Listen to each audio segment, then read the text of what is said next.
Hi viewers எல்லாருக்கும் வணக்கம்.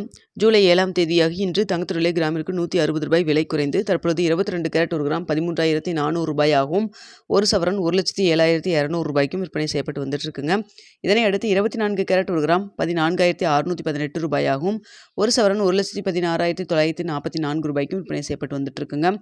So இதனை அடுத்து பார்த்தீங்கன்னா கடையோட ரேட் 22 கேரட் 1 கிராம் ₹13,315 விற்பனை செய்யப்பட்டு வருதுங்க.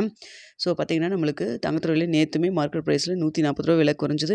இன்றும் பார்த்தீங்கன்னா ₹160 விலை குறைஞ்சிருக்கு. 2 நாட்களில் கிராமிற்கு ₹300 விலை குறைஞ்சிருக்குதுங்க. தற்பொழுது பார்த்தீங்கன்னா 22 கேரட் 1 கிராம் மார்க்கெட் ப்ரைஸ் ₹13,400. அதுவே கடையோட ரேட் ₹13,315 விற்பனை செய்யப்பட்டு வருதுங்க. இதனை அடுத்து வெள்ளியோட விலை பார்த்தீங்கன்னா எந்த ஒரு விலை மாற்றம் இல்லாமல் ₹250 விற்பனை செய்யப்பட்டு வந்துட்டு இருக்குங்க. ஸோ நம்ம காலையில் போட்டிருந்த வீடியோவில் தங்கத்தோட விலை கிராமிற்கு ₹80 வரைக்கும் விலை குறையும்னு சொல்லியிருந்தோம். தற்பொழுது பார்த்தீங்கன்னா ₹160 விலை குறைஞ்சிருக்குங்க. வெளியோட விலையில் விலை எதுவும் மாற்றம் இருக்காதுன்னு சொன்னோம். அதே போல் விலை மாற்றம் எதுவும் இல்லைங்க. ஸோ சர்வீஸ் லெவலில் தங்கத்தோட விலை நல்லாவே குறைஞ்சிருக்கு. நம்மளுக்கு இங்கே கஸ்டம் டியூட்டி இன்க்ரீஸ் பண்ணதன் காரணமாக தான் நம்மளுக்கு விலை கொஞ்சம் அதிகமாக இருந்தது. ஸோ அந்த விலையை தற்பொழுது குறைப்பாங்க போல் இருக்குங்க. ஓகே வியூவர்ஸ், உங்களுக்கு இந்த வீடியோ பிடிச்சிருக்குன்னு நினைக்கிறேன். வீடியோ பிடிச்சிருந்தா லைக் பண்ணுங்கள், ஷேர் பண்ணுங்கள், மறக்காமல் சப்ஸ்கிரைப் பண்ணிக்கிங்க ஃப்ரெண்ட்ஸ். மதிய ஏதாவது அப்டேட் இருந்தாலும் தெரியப்படுத்துகிறேன். Okay viewers.